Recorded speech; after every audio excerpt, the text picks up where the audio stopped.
Just like the street lights lit this town, like a fire in a blaze, gotta burn it down. Can't be afraid to leave this out.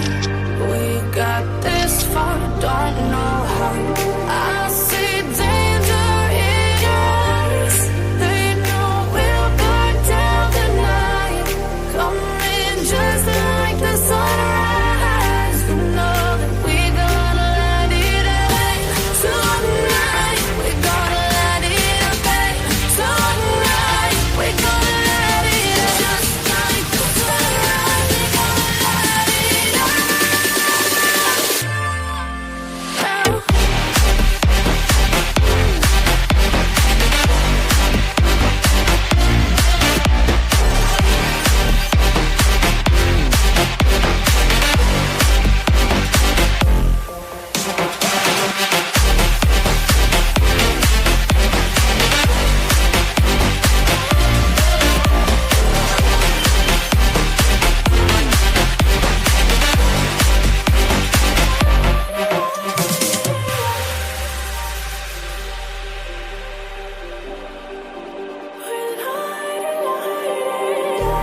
Just like a spark that's breaking out. Can't make a stop, can't turn back now. We know that there's no room for doubt. No, we can't turn back now. I see danger in your eyes. They know we'll burn down the night. Coming just like the sunrise. You know that we gonna light it up tonight. We gonna light it up tonight. We gonna light it up just like the sunrise. We gonna light it up now.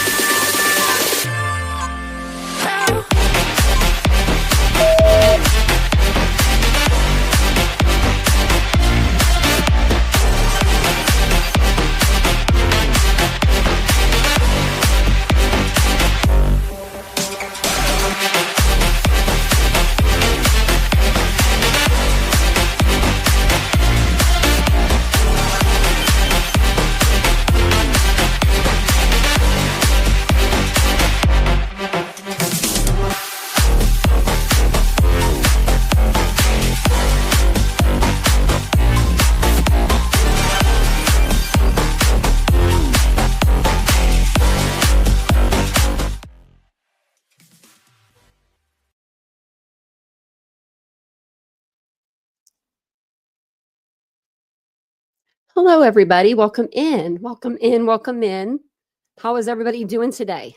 How are we doing? What is today? Tuesday?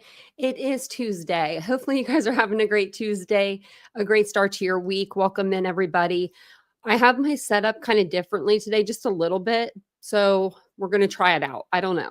I have like my iPad over here. It seems like it's kind of far away, but it might be okay. So welcome in. If this is your first time here, my name is Tanya or Titanium Built. Thank you for joining us today.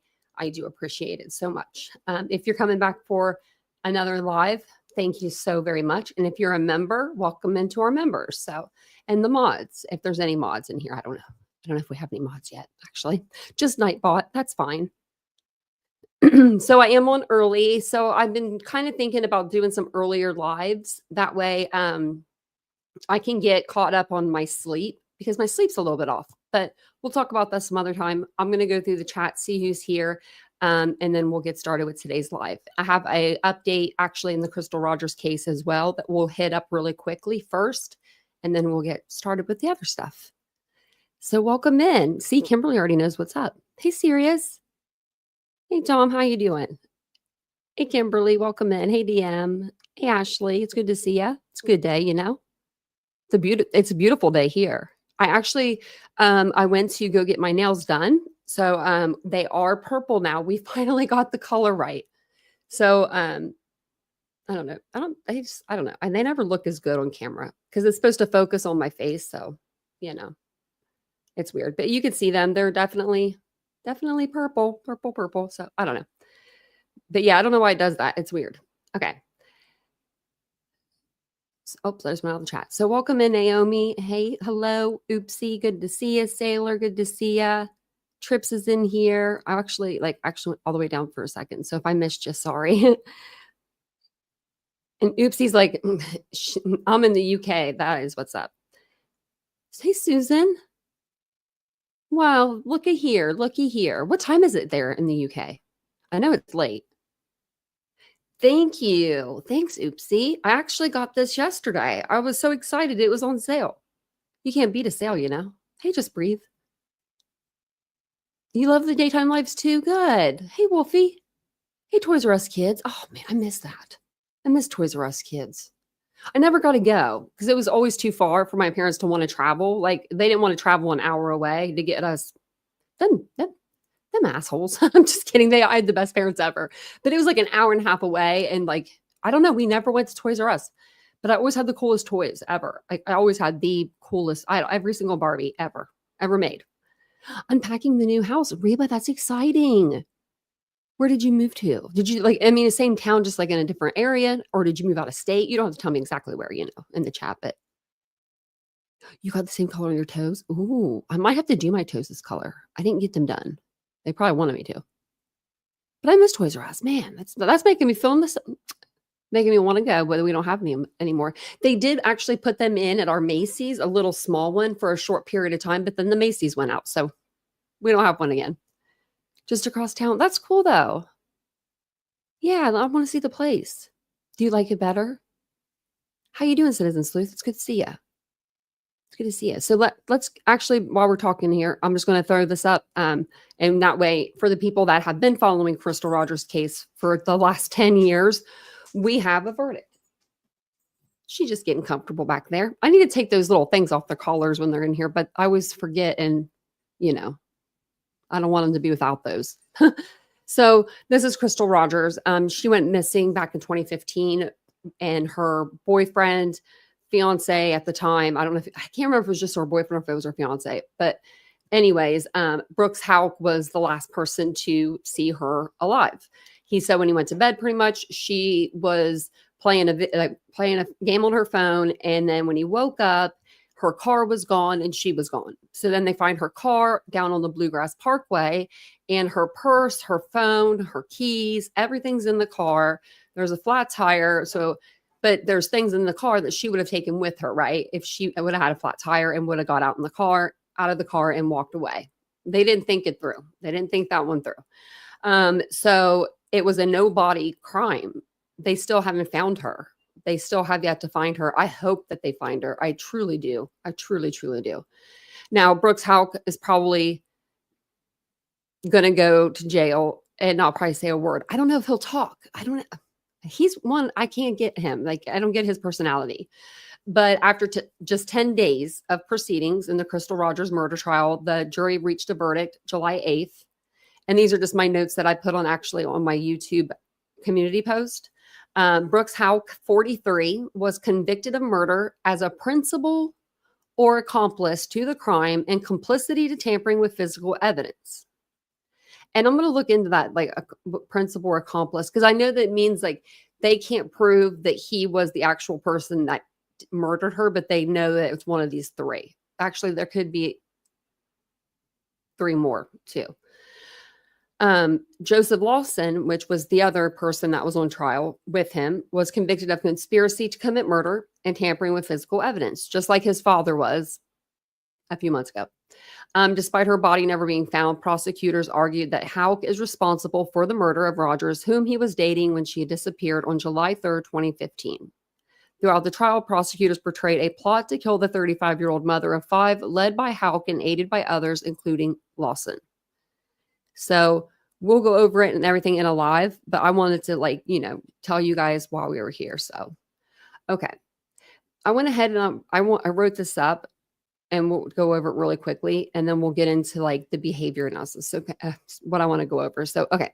Today I want to go over Bryan Kohberger's body language throughout his court proceedings. Dr. G is a YouTuber who is a clinical forensic psychologist.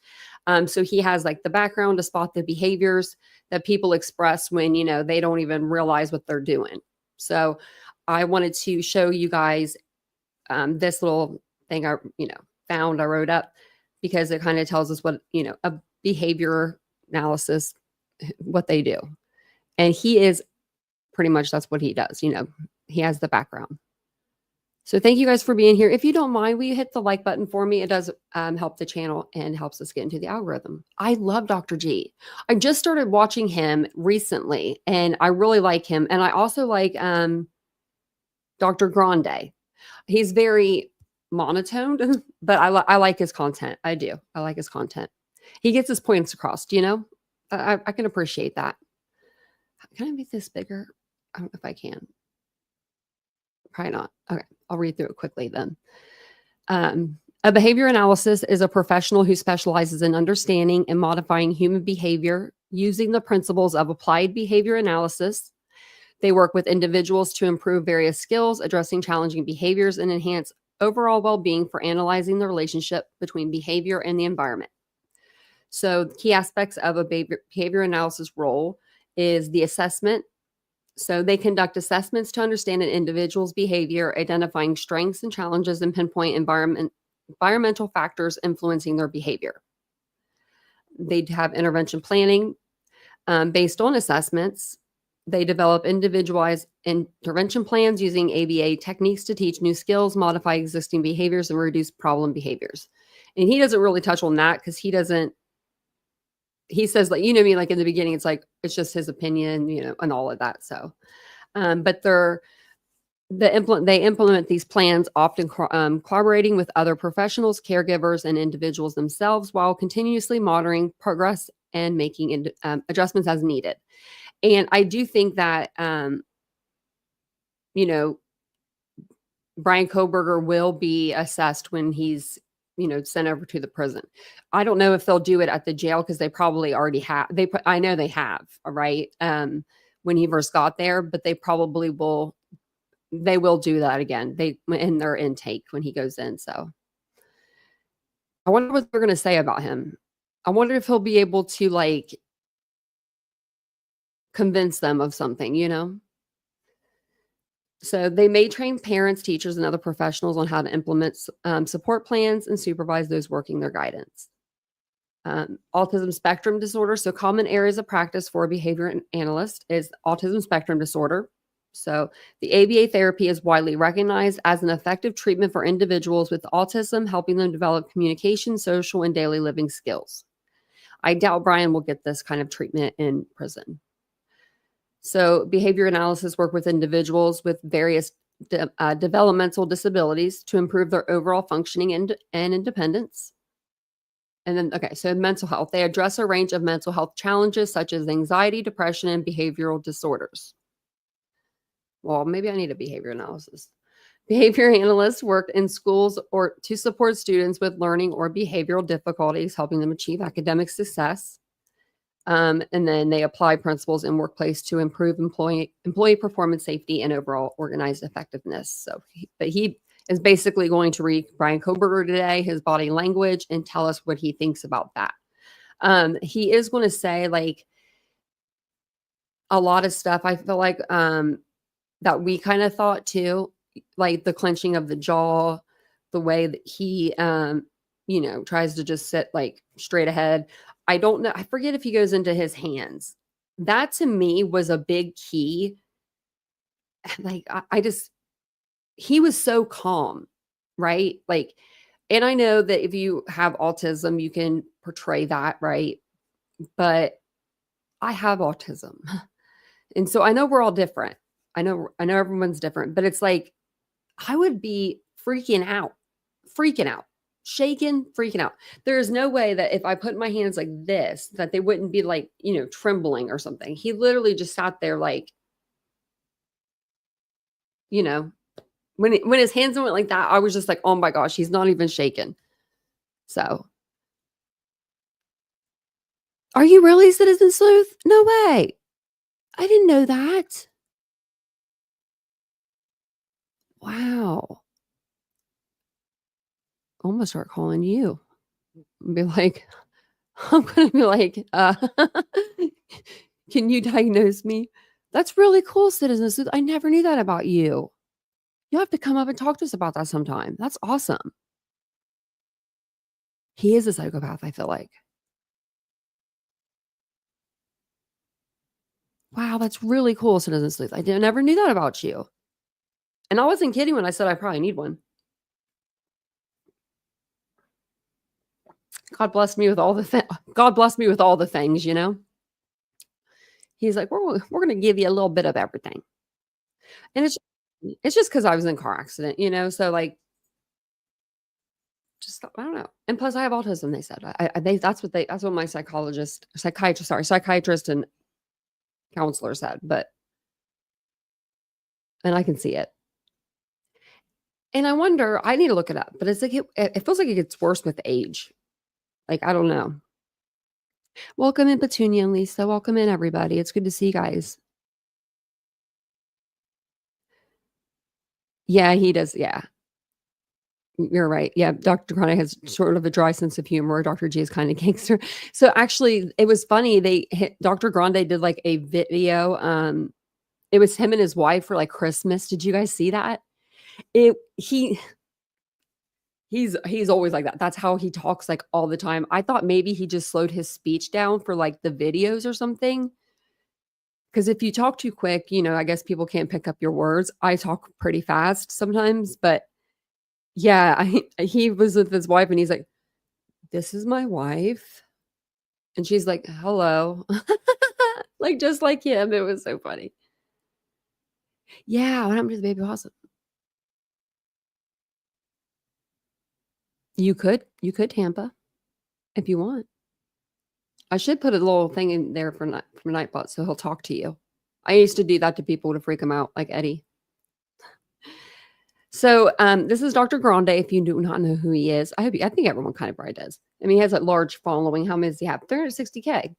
He deserves every bit of it. And look at this video, 304K views. Wow, that's really awesome. Like, wow, that's cool.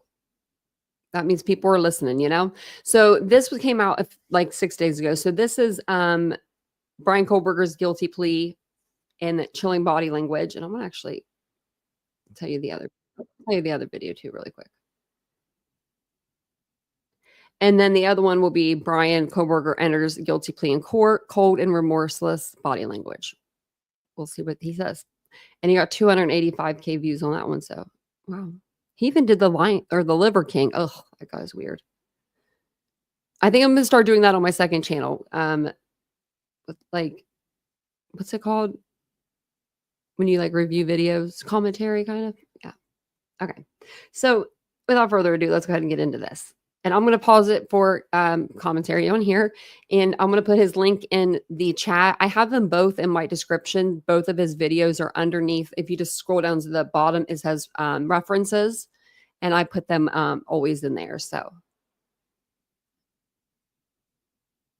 Dr. G here. I'm a clinical and forensic psychologist as well as a body language expert. And today we're going to be analyzing the behavior and body language of Bryan Kohberger.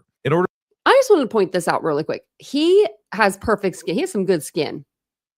Like, he has some good skin. That camera is all up in his face.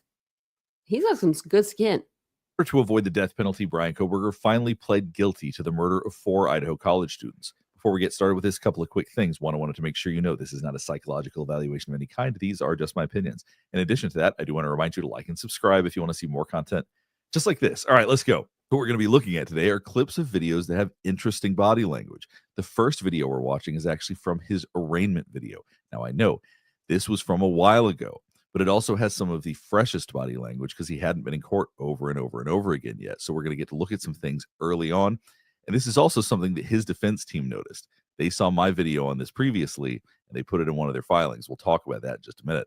All right, let's just jump right in.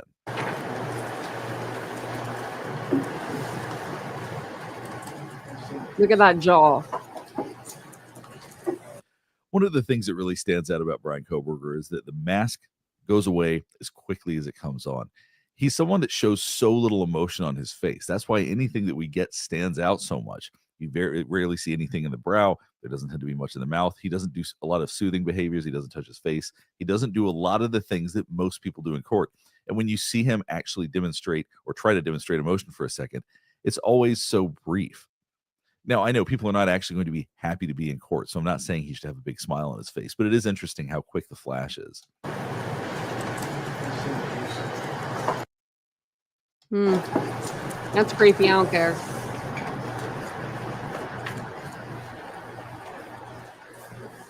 We have some people on Zoom here too. So Man, they really zoomed in on him, didn't they? okay, let's.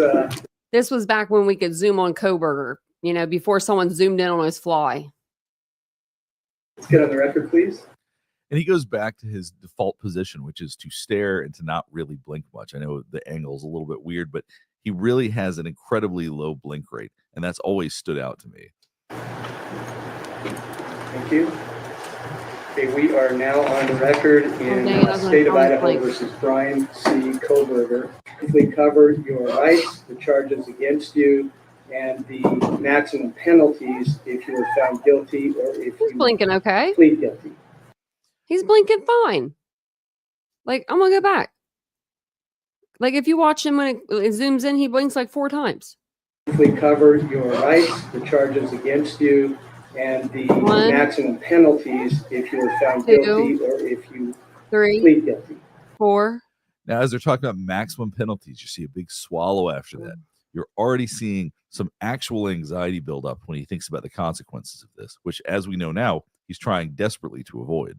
Maximum penalties if you are found guilty or if you plead guilty. See, if you're found guilty, there's a big swallow there. So he does recognize the real possibility he's going to be found guilty, already thinking about this way back at the arraignment.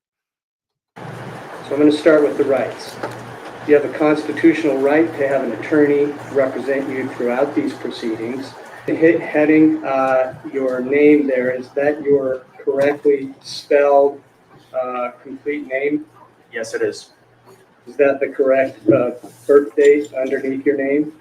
Yes. Are those the correct? Now, you'll notice when he agrees with something, he has a subtle nod. That becomes more important later. But I just want you to pay attention to that he has this unconscious body language when he's agreeing. The last 4 digits of your social security number? Yes. All right, thank you.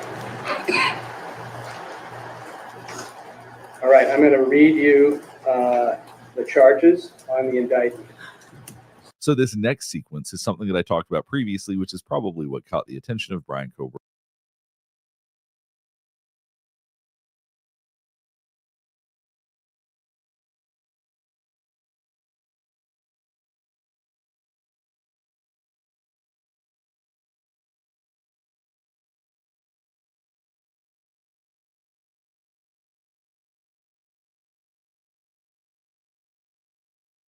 And his attorney. Essentially, in their filing, they said that they should not allow cameras in the courtroom because of body language analyses like these. Now, what could... Son of a gun. I forget what I said. Dag nabbit. Hold on one second. Hold on. I'm going to figure it out.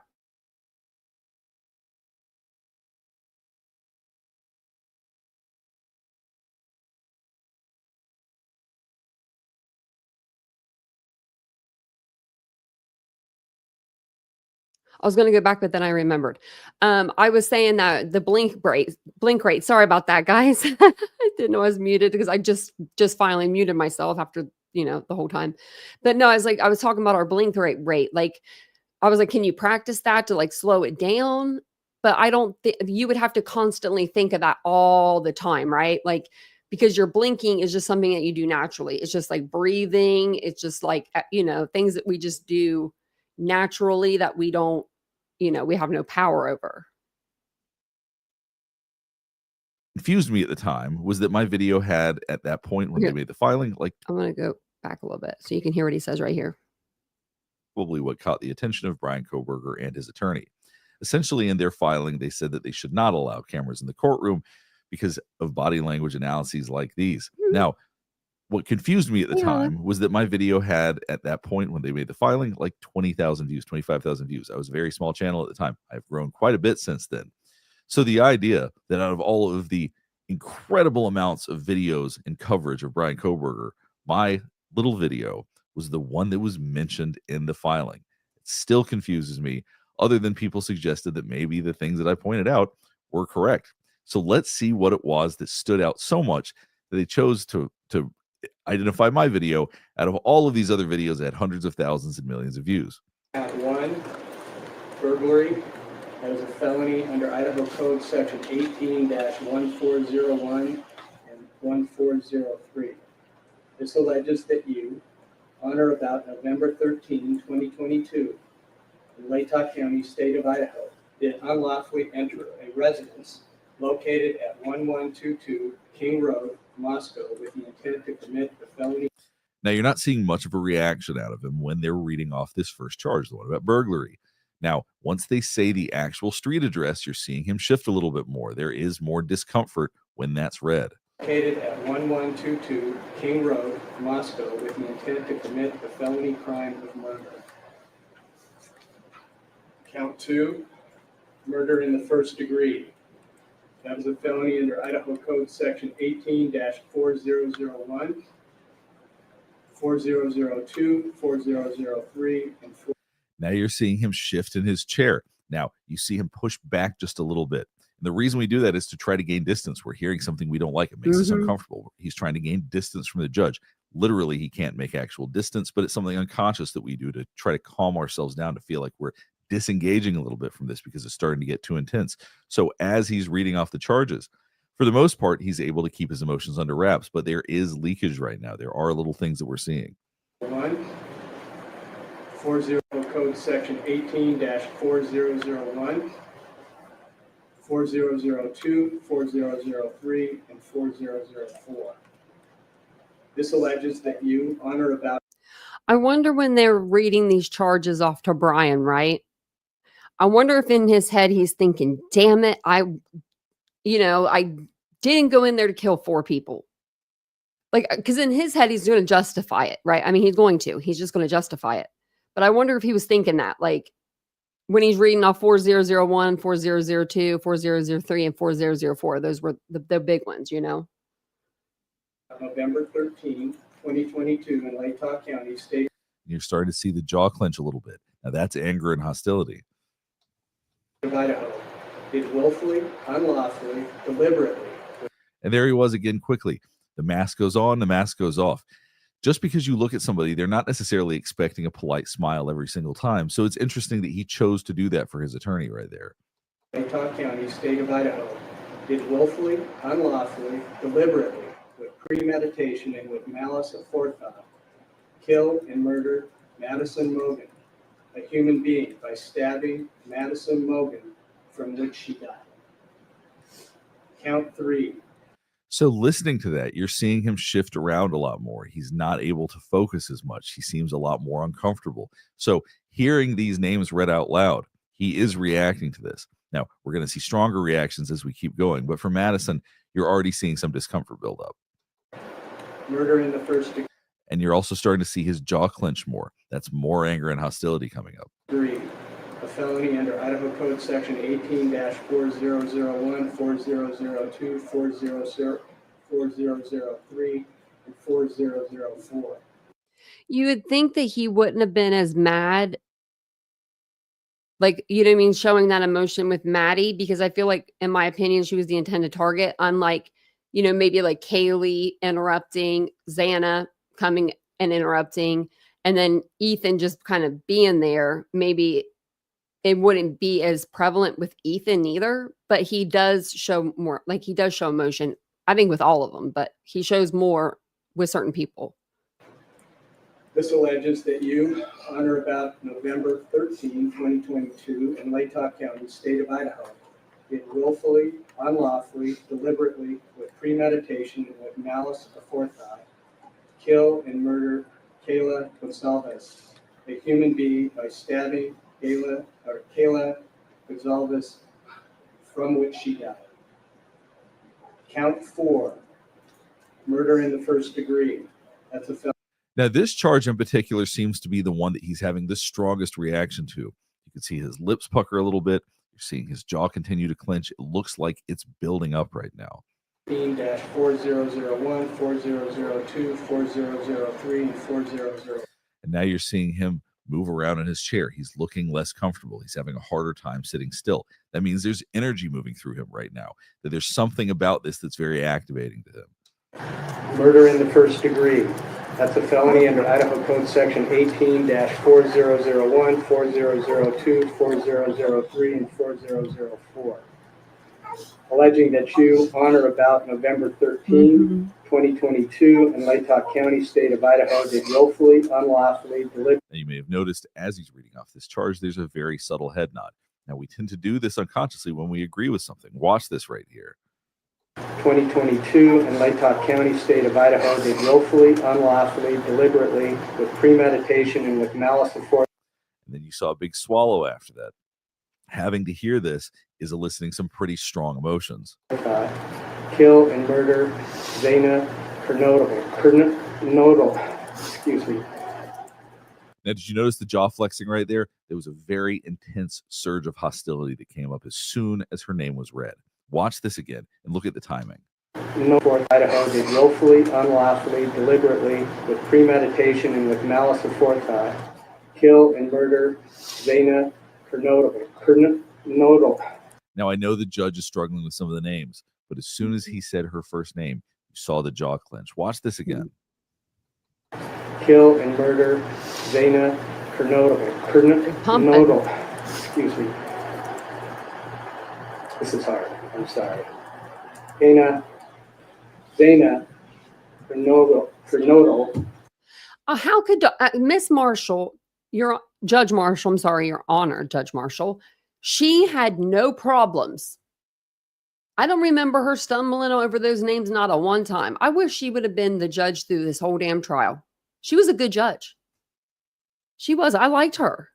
Was it Megan Marshall? Judge Megan Marshall? I don't know. Judge Marshall. But I liked her. She was very quick. She was very stern. I don't know. She was just, I think she was a good judge. Now, during my last video, I had people challenge the idea Someone that vote her in. He was flexing his jaw. People insisted it was because the names were being said wrong, and that's what got him. I really do not think that that is why he is flexing his jaw right now. I think that it's because being read these names brings back some of the thoughts and feelings of what he did. That's what we're seeing. We're seeing a reaction to that. The idea that the names being read wrong is eliciting this strong response, I find highly, highly unlikely. So I've heard people say that. I do not think that is what's causing this. A human being by stabbing Zana Kernodal, from which she died. And when he said stabbing, look at how quickly Bryan Kohberger looks up. It looks like it sends a surge right through him. Zana Kernodal, a human being by stabbing Zana Kernodal, from which she died. Count 5. Murder in the first degree.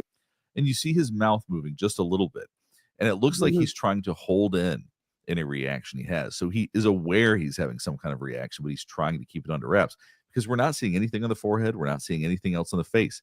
He's very subtle with his body language, and it seems like he's very controlled with it as well. Degree. This is a felony under Idaho Code Section 18-4001, 4002, 4003, and 4004. This alleges that you, on or about November 13, 2022, in Latah County, state of Idaho, did willfully, unlawfully, deliberately, with premeditation, and with malice aforethought, kill and murder Ethan Chapin, a human being, by stabbing. Now look how much more disengaged he is. There's no clenching of the jaw. He's moving around. He's looking around a little bit. This seems less consequential to him. He doesn't seem to care as much about this murder. And you're just not seeing the same type of body language around it. So there's certainly different feeling about this charge than the last one. Kill and murder Ethan Chapin, a human being, by stabbing Ethan Chapin, from which he died. Now we're going to watch a couple of minutes of Bryan. So kind of like I said, with other than he did have a strong emotion with Maddie. I mean, I feel like Xana and Kaylee messed up his plan, right? I think that they kind of put a dent in his plan. And that's why I think he encountered Kaylee in the beginning. And I think that's why he left the sheath, or he heard Xana coming up the stairs maybe, and he walked out the door, just left the sheath. Either way, one of those girls, I think, made him lose, forget what he was doing, right? He probably had a step-by-step plan in his head, and it all went to shit as soon as he hit that first bedroom and realized either she wasn't alone, or Kaylee came in, which I think Kaylee came in. I think that if he would have, I think if Bryan Kohberger would have snuck in the house, right? Nobody heard him coming in. He snuck up the stairs to the 3rd floor. I think when he opened that door, or if it was already open, if he just moved it a little bit, right? I think if he wasn't down to kill 2 people, he would have walked out right then, right? Like, because he could have did this another night. Okay, oh shit, there's 2 people in here. I'm gonna close the door and I'm gonna get out of here. Right? Like I'm not prepared to kill 2 people. But apparently he was. I mean, he did.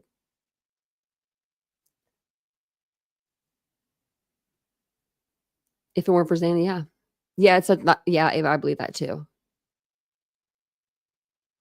Yeah, I don't think that Xana was part of, I don't think any of the 3 were part of this plan. I think just Maddie was.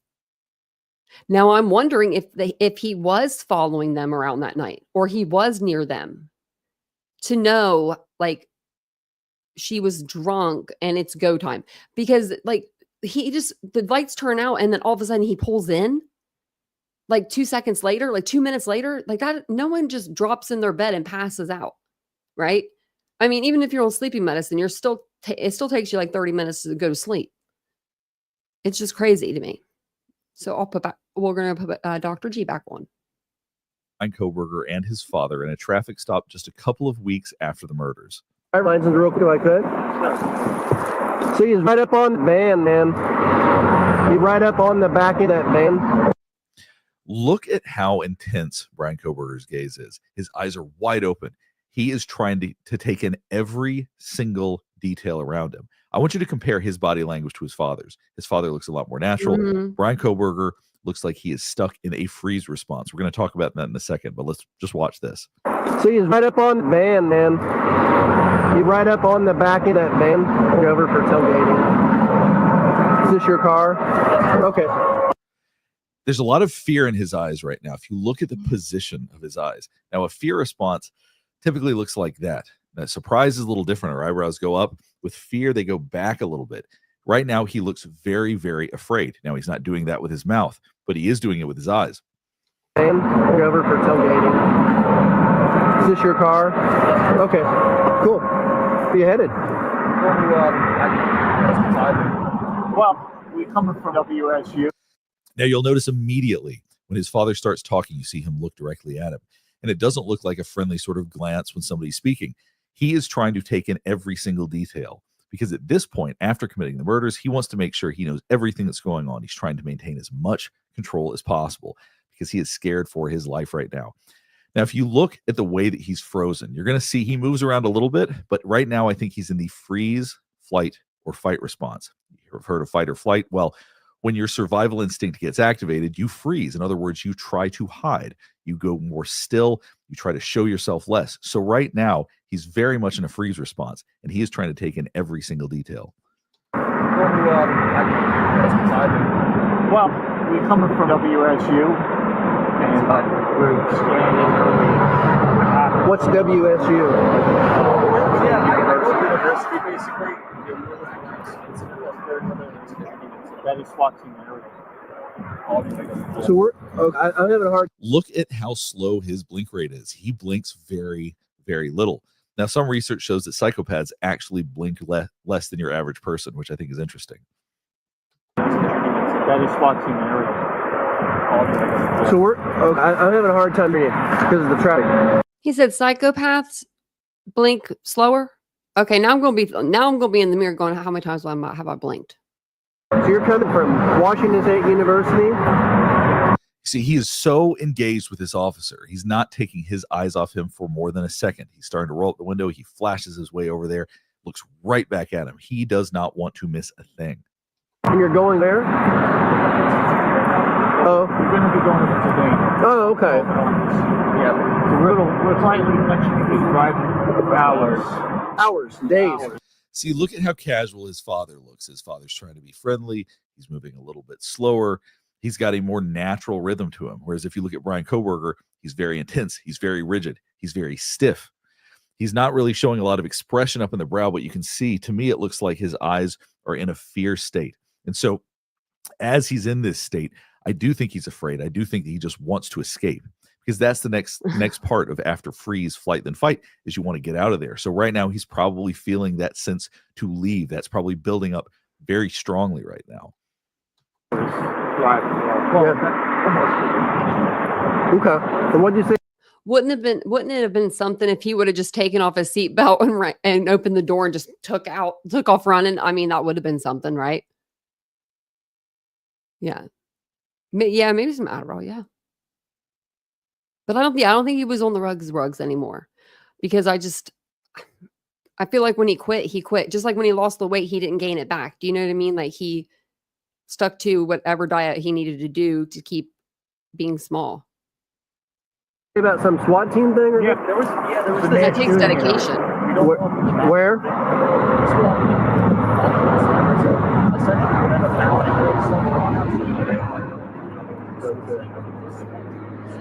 I know it's pretty much impossible to hear right now, but they're talking something about a SWAT team at the university. It's because of the traffic and all of that. It's pretty indecipherable. Interesting. Well, it's horrifying. He's going to university, you know what I mean? So y'all work at the university there? Actually, do it. Oh. PhD in criminal. Okay. He just will not take his eyes off the officer any longer than he has to. He'll look at his father, look back, look at his father, look back. His gaze is so intense. Look at that. Actually, do it. Oh. PhD in criminal. Okay.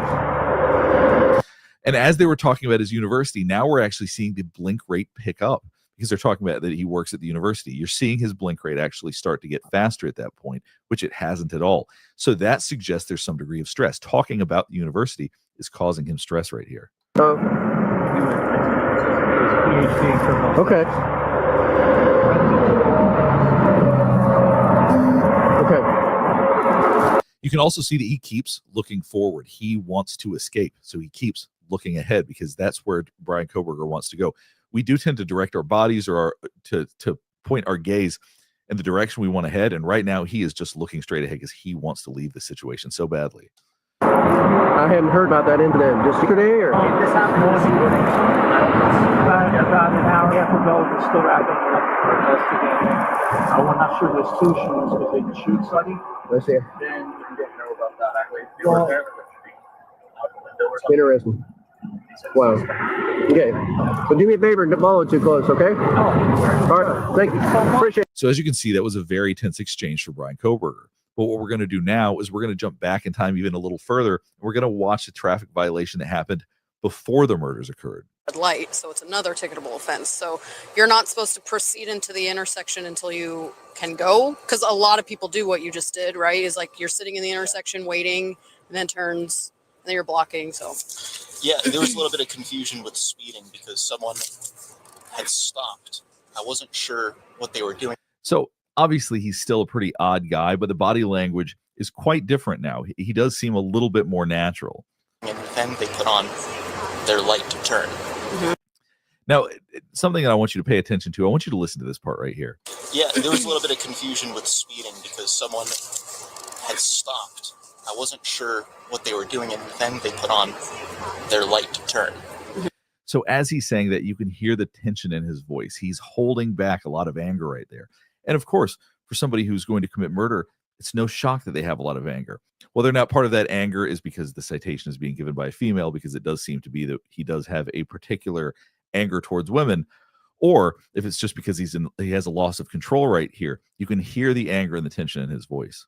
Mm-hmm. So I thought that maybe they were letting me go through. Oh. Did you see that? No. I feel like right before I made the turn. It's also interesting because of the kind of student he is. He's gathering information from the officer, if you listen to this right here, or the safety officer. I don't know if it was an actual police officer. We're doing it, and then they put on their light to turn. Mm-hmm. So I thought that maybe they were letting me go through. Oh. Did you see that? No. So did you see that? When people are gathering information like that, it's probably so that they can use it later. So he's very calculated. He does think through these things as he's talking. Mm-mm. And I will say the crosswalk, so his parents got a lawyer. And I looked up the lawyer's office. It's in Pennsylvania. And I looked it up on Google Maps, just sleuthing, just searching, looking around. And on Google Maps, if you go down, you drop and you turn to the right, There's literally a crosswalk right there. And it made me laugh so hard because I'm like, he's like, there's no crosswalks in Pennsylvania. Yes, there are, dude. Yes, there are. Yeah, like right before I made the turn, there was someone who like made a right. And they didn't have their signal on, so I wasn't sure if they were just waiting. Mm-hmm. Yeah, so I would just advise. One thing that we're not seeing any emotion in the brow at all. And most people show some emotion, whether they raise their eyebrows or appear angry or sad or whatever. There's all sorts of emotions that happen up here. There's a lot of other places in the face where you're typically going to see emotion. He shows remarkably little emotion. And that's another thing that keys us into the fact that he is a psychopath. Now, we're not going to make that determination based on this, making that determination based on the fact that he murdered 4 people. But the idea that he is a psychopath, that he has low functioning emotions, it shows through in this kind of thing because, like I said, you hear the anger in his voice, but you don't see anything on the face. And typically there's at least some subtle behaviors that are going to notice. To do then would be back up and not. I don't know if there's a best thing to do in that situation because you're either going to back up into somebody or you're going to run a red light. So I'll tell you what you do. When you go and you see a crosswalk and there is a green light, but there's a car in front of you already in the intersection, going to turn, you stop behind the line of the crosswalk until that car clears and goes through. Then you shouldn't be turning. That's the whole moral of the story. Or you're going to be sitting in an intersection. There's not really a great option there. Yeah, I was just slightly into the crosswalk, so where I'm from Pennsylvania, we actually don't have like crosswalks. Oh, so even if you're kind of slightly, there's a little bit more leeway as well. Like there are a few lines. Like there's one white line and there's another one. Like there's like a certain margin from which you can actually kind of put your vehicle, place your vehicle. Mm-hmm. I will admit this, and I'm going to say it's true because I'm going to put my trust in him. But Vincent said that in California that you're allowed to turn. Like if you're the second car in, like if you're in, like you just be in the crosswalk. I'm going to say that it's true only because he lived there his whole life pretty much. And there are U-turns there. And I didn't believe that because there's no U-turns in Ohio. I'm like, oh, you can't do no U-turn because he tried to do one time here. And I was like, you can't do a U-turn. But I guess, and I've seen it in California, you can, unless it has a sign that says none, like don't, then you can. So weird to me. Yeah. I think it's to keep the flow of traffic going faster there because there's so many more cars. Yeah. So I know laws vary state.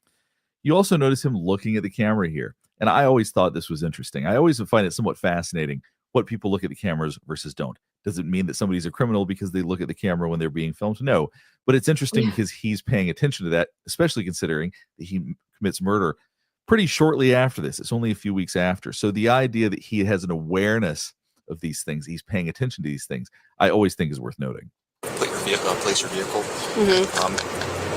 Yeah. So I know laws vary state to state, but there is a law in Washington for blocking an intersection like that, proceeding through when you're just stalling. I forget the actual verbiage. I can find it for you, but it's like stalling, blocking an intersection. Yeah. I'm just curious about the law. I don't mean to. Oh no, yeah, I can find it for you. Yeah. And there he was again. He does continue to keep looking back at the camera. So typically what people do if they notice the camera, then they sort of move on. But he continues to look back at it, which demonstrates some degree of paranoia about this. And he's got an awareness. Now I'm going to be on film. Now there's going to be a public record of me. 1 second. He just keeps going back to the camera over and over again. Yeah.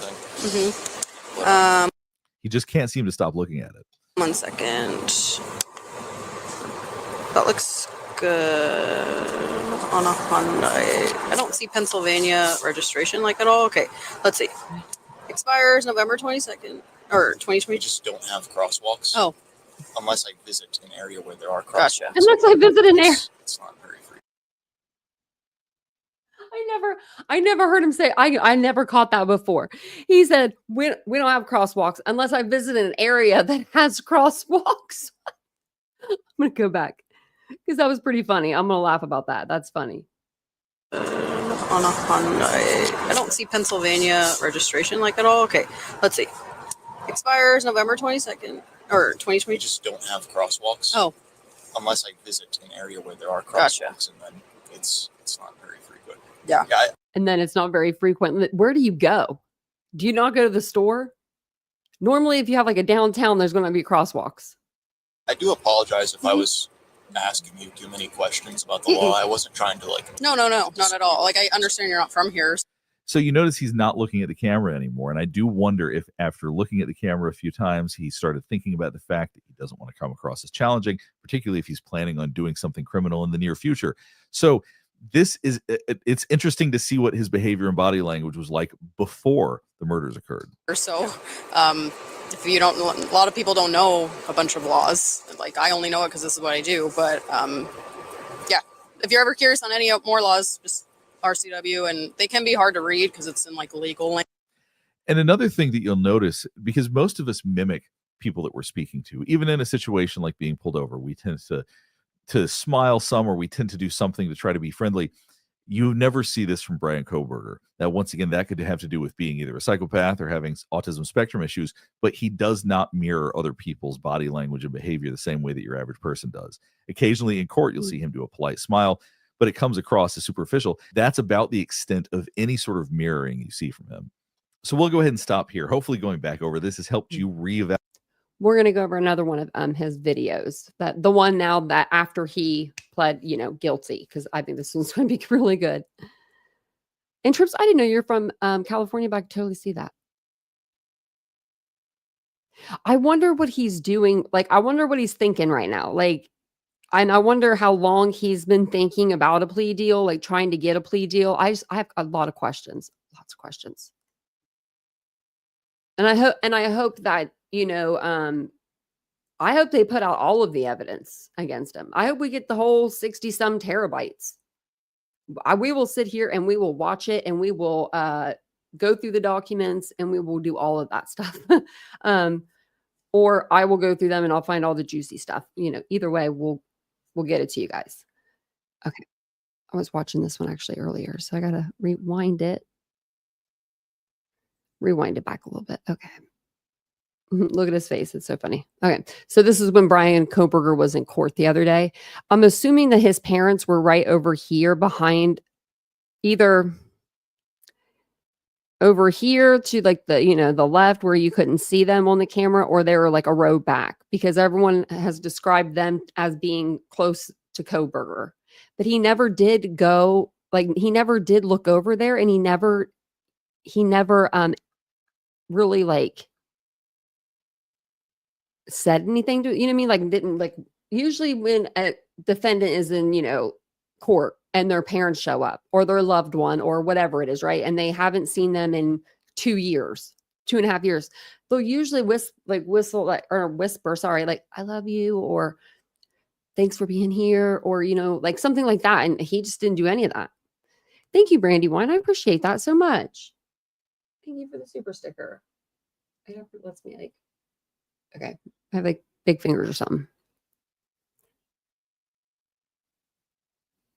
They should let the families have everything. They really should. They really should. At least them, if it's not all of us, And I don't need to see like any pictures or anything like that. Now, if there was pictures of stuff that didn't have any, bodies in them, I would probably want to see, but I wouldn't want to see, the carnage. I don't need to see that, it's just really sad. But I would like to see all the documents. That would be great. I hope they give them to us. I'm about to FOIA again. I'm going to look up and see if there's anything going on with that. So I'll play this and I'll check it out.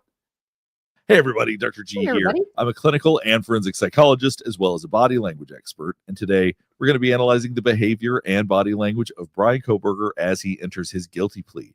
Bryan Kohberger is admitting guilt to the murder of 4 Idaho University students.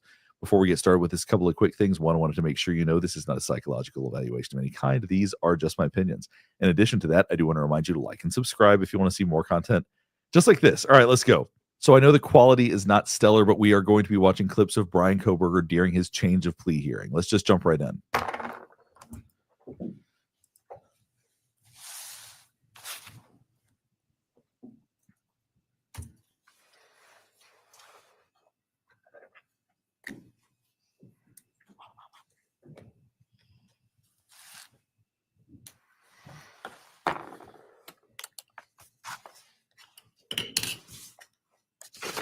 So this is Bryan Kohberger looking far more anxious than we've seen him look before.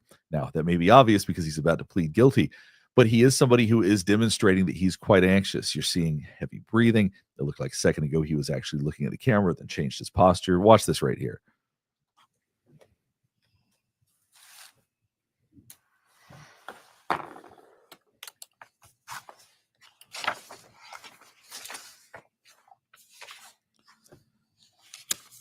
You can also see him rocking in his chair. He's moving his mouth. Lots of anxiety today, which is interesting because we really haven't seen that from him before. We've seen a little bit of body language here and there, but we have not seen him looking stressed like this. We haven't seen him need to move around this way. All right, this is CR 0124316665. Defendant is present in custody with counsel, Miss. I want to point out that there have been calls by some for the public to contact me and my office in an attempt to influence my decision-making in this case. This has been extraordinarily disruptive for court staff and the ability for them to get work done, not only in this case, but in other cases where defendant. I'm just going to pause this real quick because he said that he cleared out that whole damn courthouse for this hearing. I don't know why he's saying they had other work to do. Are entitled to.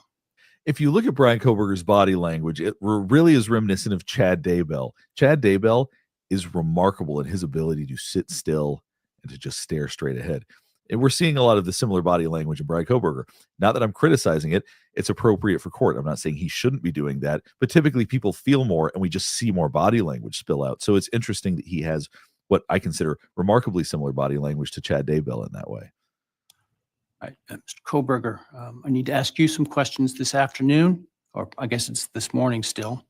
I do this to ensure. It's interesting that despite what he has done, he is somebody that appears to want to follow the rules in this way. You can see him very precisely scooting back his chair, I guess, in case he needs to stand up. And so you can see he is very rigid in his behavior. I know a lot of people talk about the fact that he has an autism spectrum diagnosis. And in some ways, when people say, does that affect his body language? Not really for the most part. But in these ways, it does. That kind of precision and rigidity can be associated with issues like that. Sure that you understand, so that I am assured that you understand the nature of the charges to which I understand you're going to plead guilty. And you can see him nodding his head as they're talking about the nature of the charges. So he very much is showing full body language that he knows what's going on, that he is a party to this, that at no point can he come back later and say, I didn't know what was happening. So obviously they're covering those bases and we're seeing body language consistent with somebody that gets the situation. I am assured that you understand the nature of the charges to which I understand you're going to plead guilty, as well as the possible consequences to you of your guilty pleas. I want to make sure your plea is given voluntarily. And I want to make sure that you actually committed the crimes to which you're pleading guilty, because I don't want you to plead guilty to a crime you didn't commit. If you attempt to plead guilty today. Now that was interesting. As soon as the judge starts saying, I want to make sure that you are guilty of the crimes you're admitting to, he does get very still all of a sudden. That goes back to that freeze moment. Even though he's going to be admitting to it, I think that's going to be very challenging. And his immediate reaction was to stop nodding his head and to freeze in that moment. And I want to make sure that you actually committed the crimes to which you're pleading guilty, because I don't want you to plead guilty to a crime you didn't commit. If you attempt to plead guilty today, but for some reason I don't accept your plea, then it is possible that your statements today could be used against you later at trial. Do you understand that? Yes. All right. Thank you. And now, while you're standing, actually, why don't you take the oath from the clerk?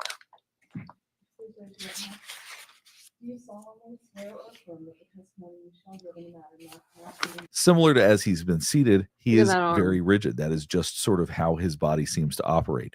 Once again, as he's standing, his body language does tend to be very rigid and very precise. Well, I mean, he does look like a skeleton that you see in the doctor's office, but with skin. Look at that arm.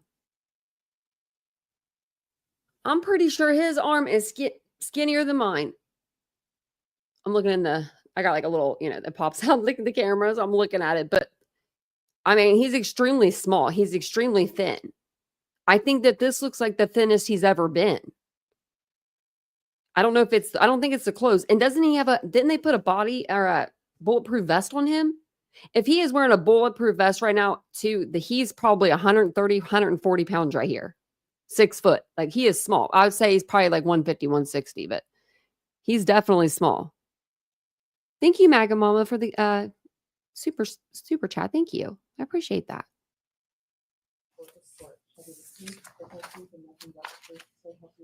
Yes. All right. And Mr. Koberg, just to make it easier, you don't need to stand when you speak to me. I appreciate the sign of respect, but He was already sitting down. Did you see that? Let me see that again. Because I thought, wow, he's actually going to stand up, and then the judge told him to sit down. But no, he was sitting down before the judge even, he sat down after this, after he Be very rigid, very precise. did his oath. yes. All right. And Mr. Koberg, just to make it easier, you don't need to stand when you speak to me. He wasn't going to. He wasn't going to. He's sitting back down. I think Anne told him to stand up, right? I think she probably said when the judge addresses you, because she probably knew people been saying, well, I've been saying, I'm screaming it over here. He doesn't say your honor. He doesn't stand up. He doesn't do any of the things. But so maybe she told him, for the plea, make sure you stand up, right? Like as the sign of respect. So he stood up with the first question. Like that's probably why he popped up all of a sudden. And then he was going to sit back down after the oath. I don't know if it was just like just his natural thing to sit back down, right? After you take your oath, just sit back down. But he did sit down before the judge said you can sit down. Appreciate the sign of respect, but well, he really for didn't. Convenience, you can remain seated. All right. Continuing to see the head nods, continues to be engaged. All of those are positive signs for anybody that wants this plea deal to go through. Before I start asking you questions today, have you consumed substantive questions? Let me ask you, have you consumed any alcohol, drug, or other intoxicating substance that would impair your ability to understand or exercise reasonable judgment? No. You feel like you are thinking clearly today? Oh, Yes. that might be it. All right. I want you to understand what The importance of those questions, I know it may seem silly or unnecessary, but when you have somebody who truly is disconnected from reality, when you have somebody that's psychotic or somebody that's acting up, they're not able to behave in the way that Bryan Kohberger is right now. So we're getting confirmation after confirmation that he is of sound mind. He is able to actually engage in this process. So later he can't come back and say, well, I was not in the right state of mind at the time. He's not showing any signs, zero signs of anything like that. He's very precise. He's answering appropriately. His body language is consistent. And all of that is good for the prosecutor and everybody else. All right. I want you to understand what the possible penalties are for each of the crimes to which I understand you're going to offer a guilty plea today. They include on count one, the burglary, a fine of up to $50,000 and a period of incarceration of up to 10 years in the state penitentiary.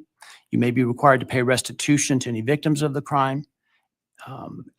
Count 2, 3, 4, and 5 for first-degree murder. The consequences include a fine of up to $50,000, a period of incarceration. He continues to remain remarkably still even after hearing that. And what that says is that he's someone that really does value control. Not that that should be surprising for somebody who commits murder like this. Control, power, all of those things are things they're going to really value. And right now, the outward appearance of being in control is going to be extremely important to him. It remains extremely important to him. And of life imprisonment, which is a requirement of a sentence, that it be a life sentence with a mandatory minimum sentence of at least 10 years. As I indicated, I'm not bound by the plea agreement, but the plea agreement is for the. That's what I was looking at, DM. Like right here, like it's like, like has like rivets, what I mean? Like wrinkles or whatever. Not wrinkles, but I will say, Anne, you look like you probably steamed that shirt before you brought it. Just think, you won't have to wear any of those ugly ass ties anymore, Kohberger. This maximum is ugly. On each count.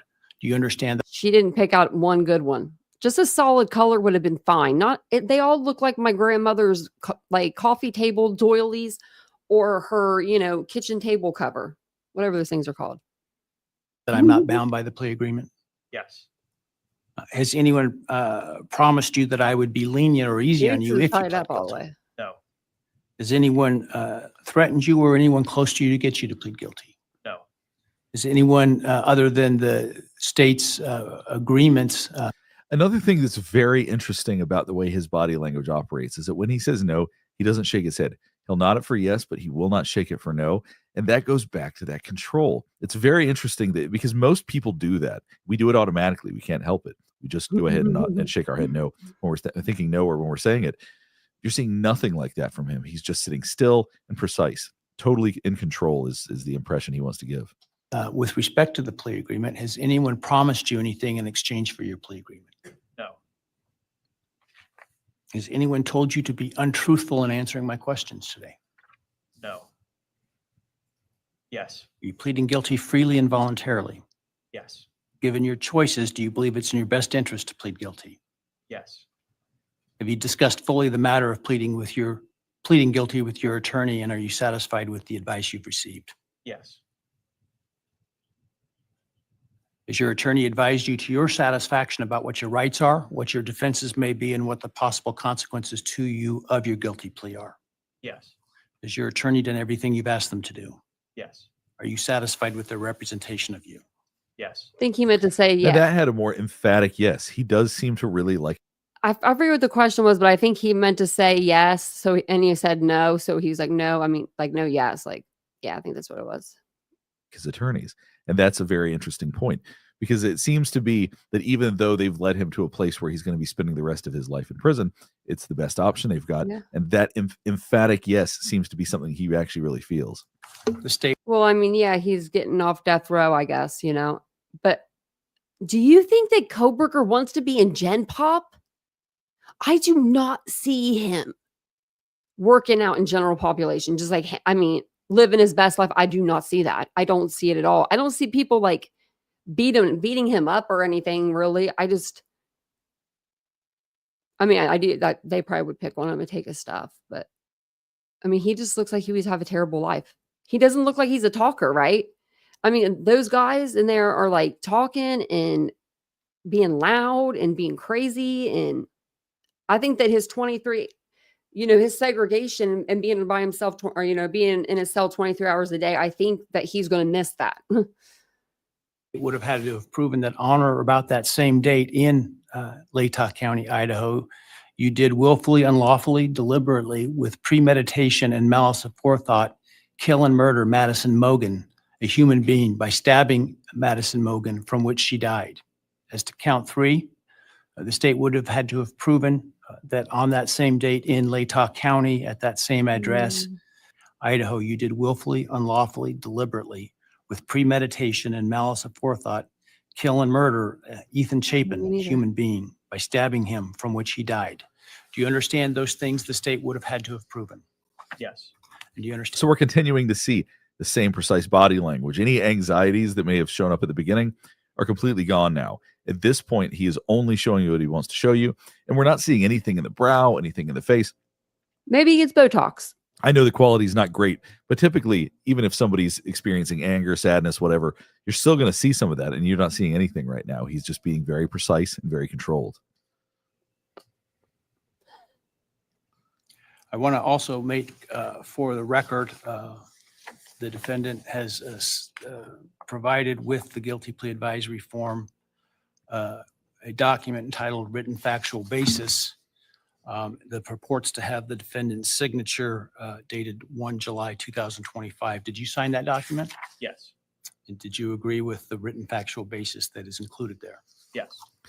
Once again, you're seeing that strong emphasis on these. This is something he feels more.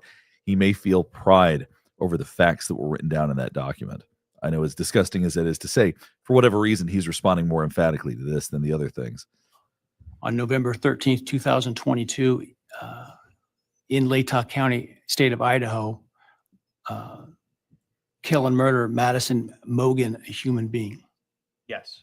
And did you do that willfully, unlawfully, deliberately, and with premeditation and malice aforethought? Yes. Right now, we're seeing no shame, no anxiety, no guilt, no remorse. You are getting absolutely nothing. It's very similar. I was on Court TV last night, and it's actually very similar to a clip they showed of BTK when he was talking about his crimes. Very matter of fact, very precise, really focused on his own intellect. So there was no emotion to be seen there. And that's very similar to what we're seeing here. There's nothing remorseful or anxious or sad or anything like that we're seeing at all. Did you, on or about that same date in Moscow, Idaho, kill and murder Kaylee Gonzalez, a human being? Yes. And did you do that willfully, unlawfully, deliberately, and with premeditation and malice aforethought? Yes. And did you, on that same date in Moscow, Idaho, kill and murder Xana Kernodle, a human being? Yes.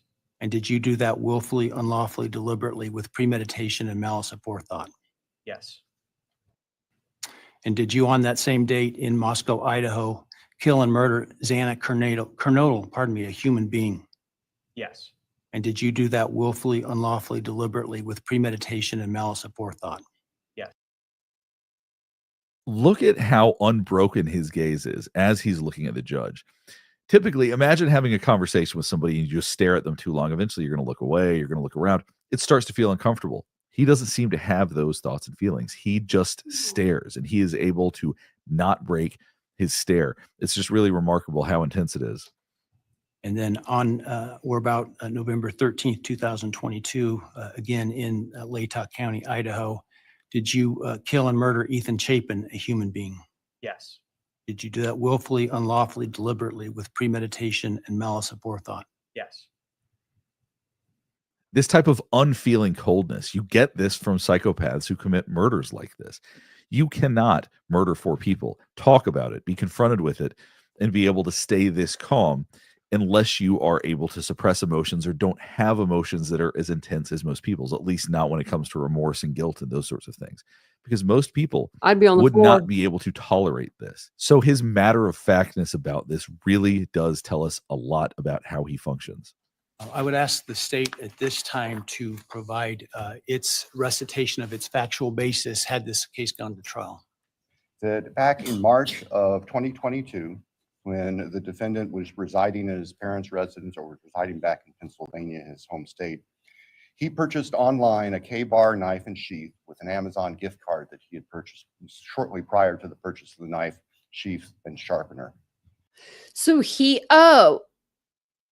I missed that part. So he bought the gift card. He's a dumbass. He thought using a gift card was going to do something. I thought someone gifted him the gift card and that's what he used to buy the knife and sheath, right? I didn't know that he bought his own gift card. That is psychopathic move, isn't it? Like, I mean, think about it. You're like on Amazon and you're adding up all of the stuff you need, the sheath, the knife, and the sharpener or whatever. The sheath and knife come together and then the sharpener. You add it all up and then you're like, oh, I need a gift card for X amount of dollars. And then you go buy your own gift card?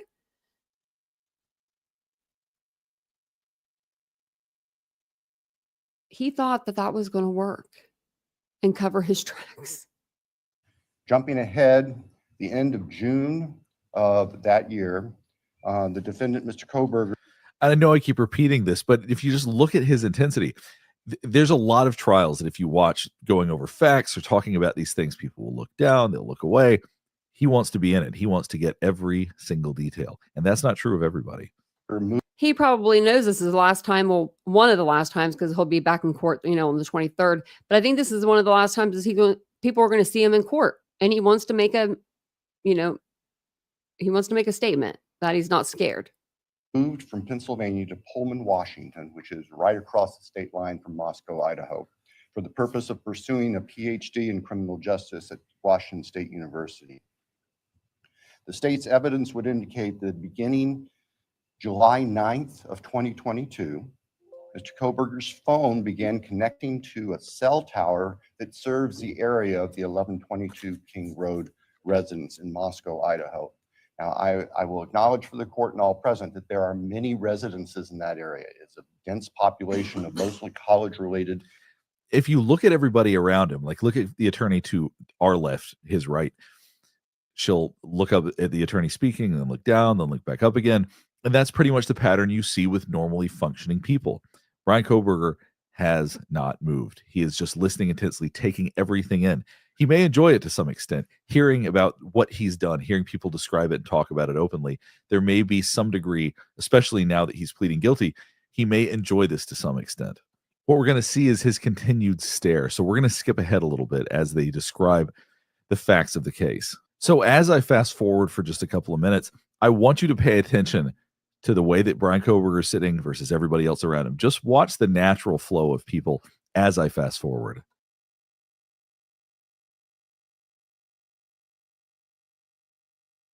Everyone moves but him. So as you can see, he just has the capacity to sit still and not move. So similar to Chad Daybell in a similar situation when we saw him not that long ago. If you watched that. That He's the defendant going to the same entered jail probably too. the residence of 1122 Prison. through the kitchen sliding door on the back side of the residence, which is the side of the residence that would face the area above where the defendant's car was parked. Defendant entered the residence, went to the 3rd floor, and with a knife, killed Madison Mogan and Caitlin Gonzalez.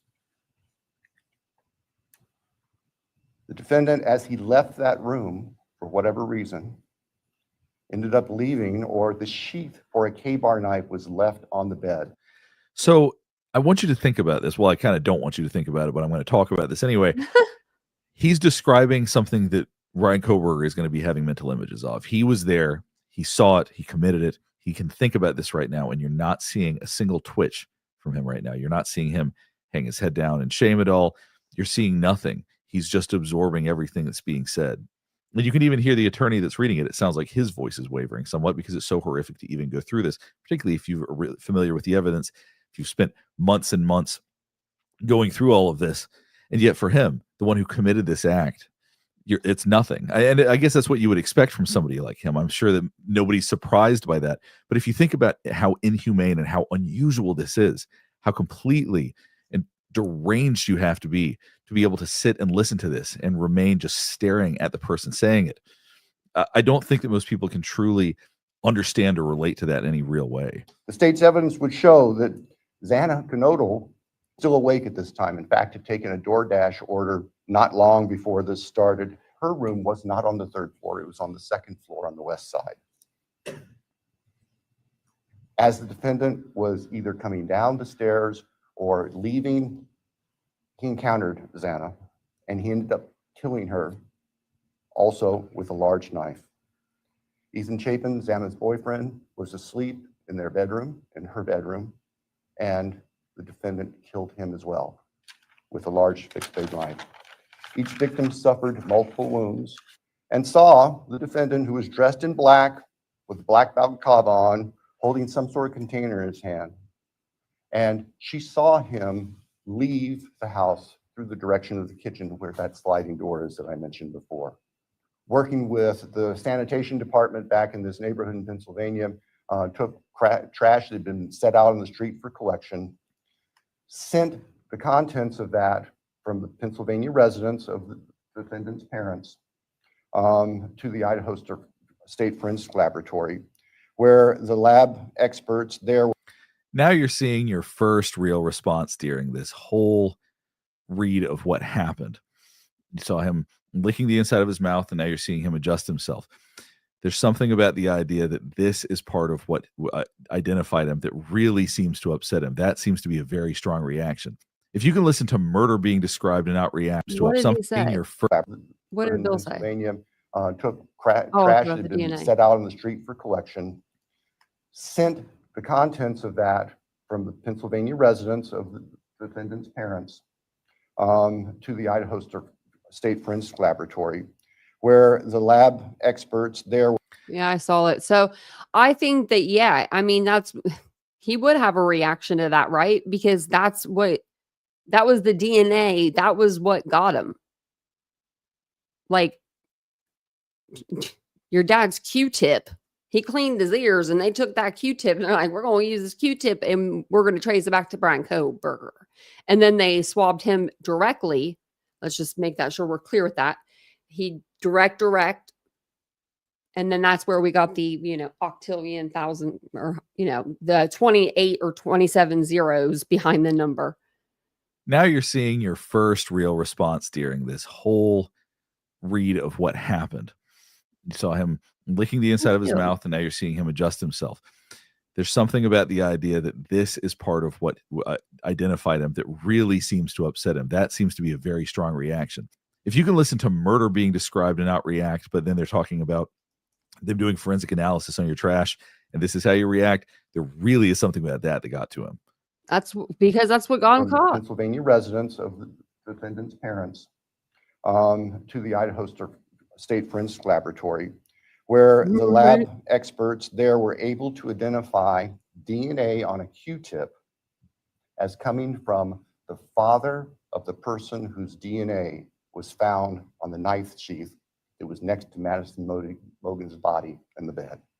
And let's just think about that for a minute too. That whoever was at the crime lab, I'm sure they were trained to do this, but you know, to open up that knife or that button snap, right, on the sheath, and not just the outside of the button, right, you know, where you would click it in with your finger, but actually inside of the button snap, they swab that and they got a small amount. I mean, it wasn't a huge amount of DNA, but because it's not very big spot, right? And then they ran that, you know, they did the genealogy, and then they found out Kohlberger's father, and then they got to Kohlberger. I mean, if you think about that, that's insanity. I think that if he wouldn't have left that knife sheath there, it would have been really, really, really hard. Show the message. To convict him. I think it would have been harder. Unless for some reason there's a video out there that we don't know about that shows him in the white car, because the videos that we've seen shows looks like a white Elantra, right? But we don't see a license plate. So that's what I'm wondering. Do they have tapes that we don't know about? We will not represent that he intended to commit all of the murders that he did that night, but we know that that is what resulted, and that he then killed intentionally, willfully, deliberately, with premeditation, and with malice forethought, Maddie Mogan, Kaylee Gonzalez, Ethan Oh Chapin, gosh, you're not being for real with that. Thank you. Thank you.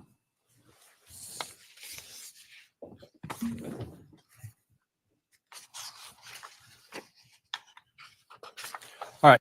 Just a very robotic. You couldn't ask for less emotion from anybody. Based on the state's proffer, and importantly, based upon defendant's explicit admission to committing these crimes, the court finds there is a factual basis. Therefore, with respect to count 1, burglary, felony, how do you plead, Mr. Kohlberger, guilty or not guilty? Guilty.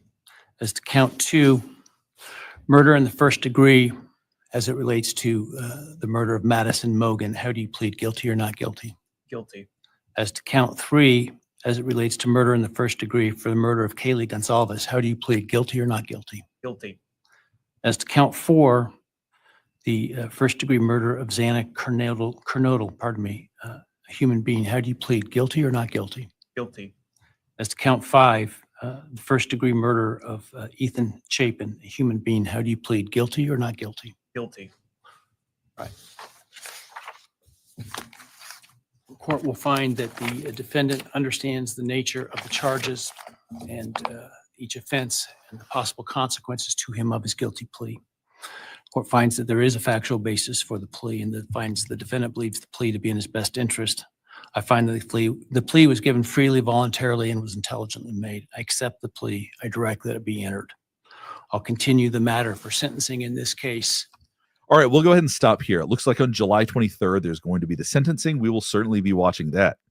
And I know that this has not been entirely satisfying for all of the families. I know it's re-traumatizing them, that it's heartbreaking to see this and to see that he did not ultimately face a trial, didn't have to face a lot of what he did outside of what we saw today and outside of the prison time he's going to serve. But there's also no chance. Sorry about that. What was I going to say, Pearl? He's going to be set free. There's no chance. No, he's leaving in a pine box. That's what my dad used to say. Oh, really? Go back? Where at? What? Where were they? Where was it at?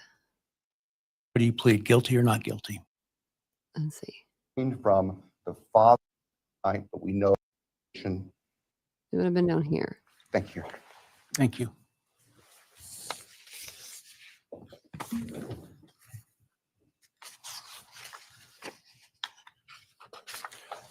Just very robotic. Oh. You couldn't ask. Importantly, based upon defendant's explicit admission to committing these crimes, the court finds there is a factual basis. Therefore, with respect to count 1, burglary, felony, how do you plead, Mr. Kohlberger, guilty or not guilty? Guilty. As to count 2, murder in the first degree, as it relates to the murder of Madison Mogan, how do you plead, guilty or not guilty? Guilty. As to count 3, as it relates to murder in the first degree for the murder of Kaylee Gonsalves, how do you plead, guilty or not guilty? Guilty. As to count 4, the first degree murder of Xana Kernodle, a human being, how do you plead, guilty or not guilty? Guilty. He says them all the As to same. count 5, the first degree murder of Ethan Chapin, a human being, how do you plead, guilty or not Okay. guilty? Guilty. So yeah, it seemed like he just said Ethan Chapin was the human being. I think that he was supposed to say that like in all of them. And I think that he just didn't. I think that he was supposed to read it off. Murder of Kaylee Gonsalves, a human being. I think he was supposed to say that each time. I remember, I believe Judge Marshall said that when she did hers. We'll go back and we'll see what he says about Ethan. I think it was just Ethan though. Of Ethan Chapin. Let's go to Xana. Relates to murder in the first degree for the murder of Kaylee Gonsalves. How do you plead, guilty or not guilty? All those are the Guilty. same. As to count 4, the first degree murder of Xana Kernodle, a human being, how do you plead, Okay, guilty or not yeah, guilty? they did. Guilty. As to count 5, the first degree murder of Ethan Chapin, a human being, how do you plead, guilty or not guilty? Guilty. So he did. You're right. So Maddie and Kaylee, he missed it. He missed it. He messed up. He was supposed to say a human being for them also. He was probably, in my opinion, the names of the victims, they're not hard to memorize. But in a way, they kind of are hard to memorize. Like, I don't know, in the same token, you know? But he should have known their names, and he messed up Xana's name twice. That poor girl has had her name just done dirty this whole time. But she's probably experienced that her whole damn life, right? If you think about it, if I would have saw her name Xana, like spelled out like that, it would probably take me a minute before I realized what the name was. I'm not gonna lie, you know. But Ethan, Kaylee, Maddie, I mean, those names I would have known. He should have been a little more prepared, let's say. Is my light not on back here? It's not. I thought I turned that thing on. We're at the end of the live now. I don't have to turn it on. They do, Lord Mama. They really do.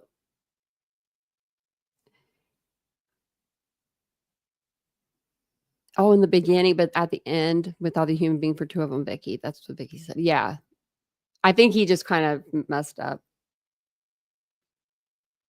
Right, Dion? I read that. Where he'll be staying. We went over where he'll be staying. We went over like what the inside of the prison kind of looks like, what they do there. It's one of the 15th worst prisons. And I think Tripp was the one. Didn't you say, Tripp, that it was like the second? Like, ugh. Like you bathe, I hear maybe you bathe in cages. Who would want to take a shower in a cage? Is the shower in the cage, or how's that work? How do you get the water source? My dog's snoring back here. It's really cute. She's like really snoring. She's going to town back there. It makes my heart feel good. I've got my cat over here laying in his bed. It's like squished too. It's like a little bed. He didn't like it for the longest time. Now he loves it. And then Mia's back here per usual. She's passed out. She gone. She gone. Yeah, her eyes are rolled the back of her head. She gone. And then my other dog down here is just sleeping. Let me show the message. Oh, someone else handled it. That's weird. Is there a moderator in here? That's so weird. There's no mods in here. Just said another moderator handled it.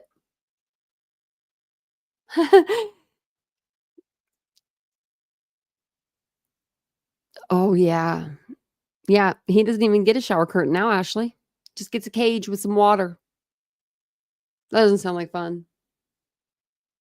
I'm thinking about them like, yeah, like, and then they like put you in there and you're you know what I mean? Like they can't, everywhere you go, you are in handcuffs and shackles. You don't walk freely other than in your day room, right? Like when they take you from like to your other than or your job site that you know, but other than that, if you're getting walked from point A to point B, you're shackled. You might even be shackled to someone else. Oh man, it's crazy. Your dog's snoozing too. As soon as I wake up or as soon as I stand up, they'll be wanting something. They'll want some treats or something. I don't know what they'll want. But I love the day lives. I think that they're good. I love them. I don't know if I'll be back on tonight or not. I might try to get some sleep. Because it seems like after I got off the live, I'm up. I stay up till like 1 a.m. And then I'm like, I don't know. I don't feel refreshed in the morning. So I'm going to try to see if I can go to bed earlier. If I do go to bed earlier, if I'm more refreshed in the morning. So make sure that you have your notifications set on, and make sure if you're using your cell phone or like a tablet, you go into your actual settings of your phone or tablet and you go to the YouTube app and you allow notifications. Because if you have it on off, you won't get notified of anybody's lives on your phone. So make sure you do that if you don't have that done already. I think I have that done on my phone. I do. And I did have the seating chart. I do have it for the hearing, and it shows like Bryan Kohberger coming in and like where he entered in from. Chloe, one of our subscribers who's awesome, she had a friend that was in there, and so her friend wrote down like a seating chart, and it's pretty good. I don't know if I can share it or not. Let me see. Yeah, so here's the seating chart. And we're going to go through this and we're going to go through all of these names and stuff too. So what did I do? Okay, I guess I closed the window. Okay, there we go. But we'll go through that on our next live. It'll be interesting. And then we can also do the questions that we would have for Kohberger if we were, if we could ask him questions. Shit, I might even write them.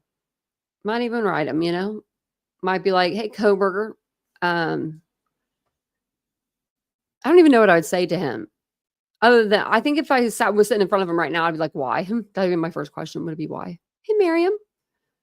But I think he's never going to see the, outside again, ever. He killed 4 innocent, beautiful people that were just starting their lives. And they were doing very well in school. They didn't have, their teachers telling them that they weren't going to be a TA or their professors. They made the honor roll or, the dean's list.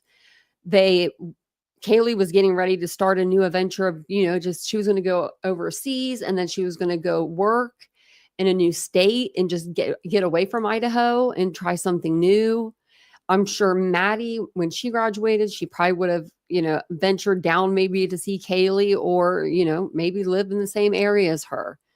And Ethan and Xana had a beautiful relationship going. You could see through their pictures where in the beginning of their relationship, there was no ring on Xana's hand. But as you get through and you look at the pictures that were more recent, she has a ring on her hand. So obviously he bought her a promise ring or something of the sort, and she took it very seriously. So, hey, Tracy, they all had something, going on. They all had something that was way, way more important than what happened to them, And then, can you imagine you were just in your home sleeping? That's your worst fear. That's my worst fear. Shit. Good thing I got Vincent. Oh, and someone said roll call, and Tom said roll call for Vincent. He should be home anytime. He gets off at 4. Thank you, Susan. I appreciate it. And I'm glad you said, someone just said that they found my channel and they were glad. And thank you. I appreciate that. I'm glad you found it too. We've been around for a little while. Thank you. I'm glad you subscribed. We're pretty cool here. This chat is very, very cool. Like very, very authentic, and very empathetic, very down to earth. You guys really are. We don't have anybody that's just we don't have anybody that's bad. Like nobody. Like we really don't. Everyone has like their own little quirk too. I love that. Right, Maga Mama, they did. They were literally just doing everything right. I'm gonna tell you, I guess when I was no, I did the same. I was in a group. We would go from bar to bar when I was like 21, 22, 23, and we would go from like this bar and we would go down the alley and we'd hit up this other bar because they stayed open later. One bar would close, the other bar would stay open later. So we would go there. There was always a group of us girls. There was always a group of us. We were always in groups. But I know that there were times where I was by myself, just kind of like walking, here and there, and being intoxicated and just like walking to like another bar or something by myself. I've done that before, and these girls weren't doing that. They were literally doing everything right. They had a ride home. They let the dog out. They're just doing their life, and I just feel bad. But if you guys missed the beginning, I know carbonara. Yeah, yes, I know. That's really sad. Now I want to go to the grub truck. I really do. I want to try it out. May have to go when I go to California, just take a trip to Idaho. But if you guys missed it in the beginning of the live, I did get my nails colored today or painted today, whatever you call it, dipped. And they're purple. We're doing this purple for Xana.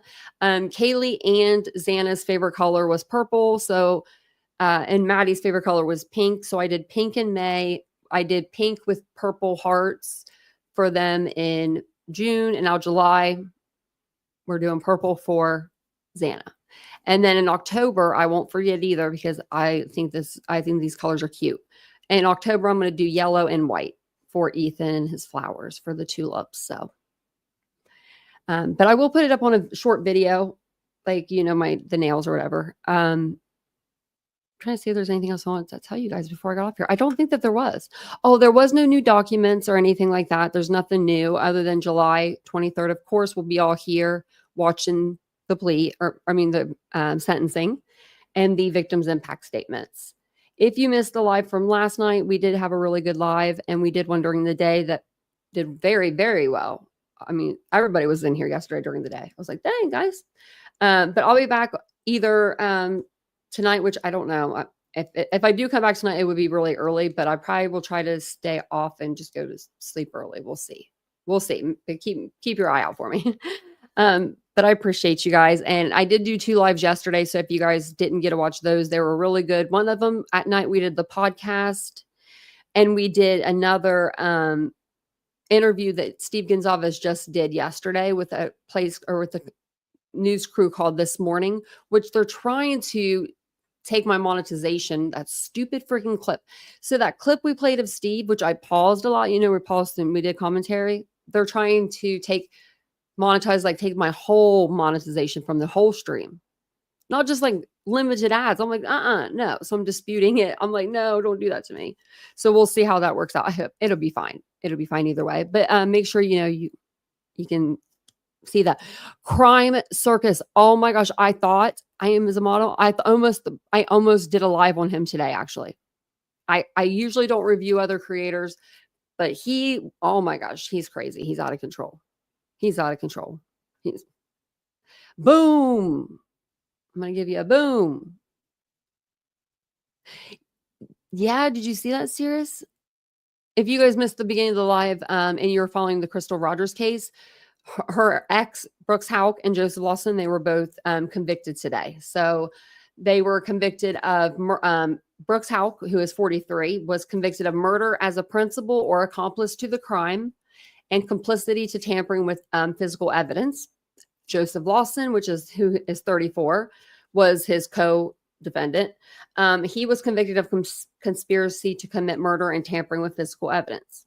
So we'll see what happens to the sentencing. We will see. Can they do sentencing next, right?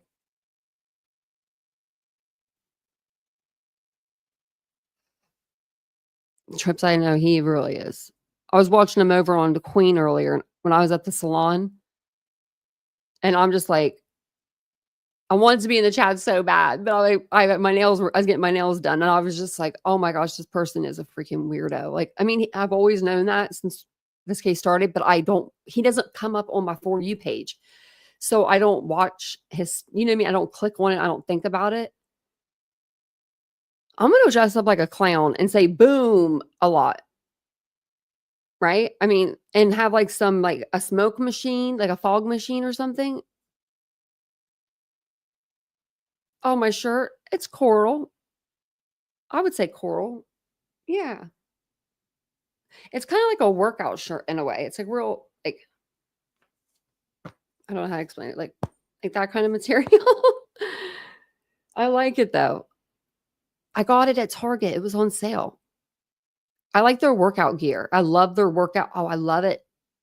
Because you can literally just take like the tag in the back. You can just rip it right out. You don't even need scissors. It just comes right out. They have sensory clothes for people that that have autism and that have problems with like sensory. If you have kids, they have a brand. I think it's called Cat and Jack. I don't have kids, so I think that's what the brand is. And they do that. They have sensory clothes too. Thanks, Betsy. I saved it for today. I was going to wear it last night. And I was like, oh, I'm saving it for tomorrow. Well, I appreciate it, you guys. I'm just wearing it with like little gray shorts. That's what I walked over because I walked over to the salon. I was like, I'm going to walk over. Dion, so he left the platform because he was lying to people. He was having his friend call in saying that he was that he knew these killers, and they were just doing it. They were doing it for money. Yeah, me too trips. I wear them a lot.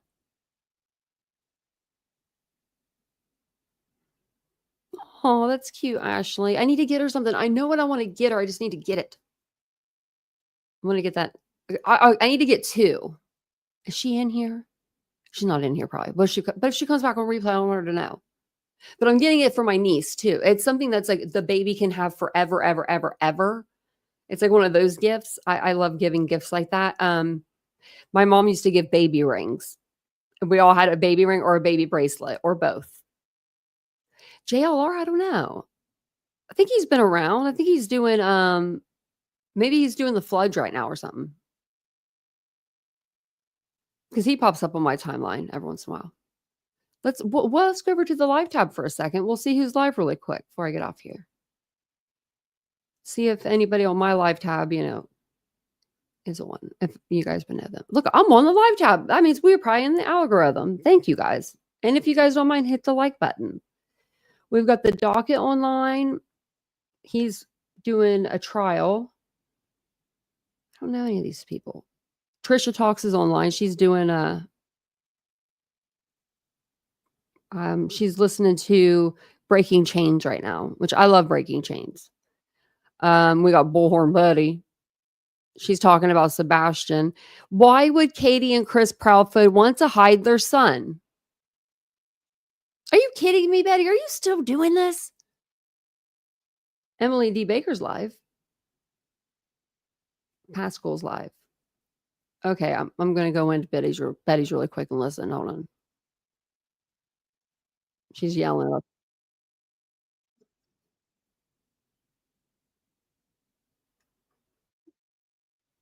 Oh, she's talking about Seth.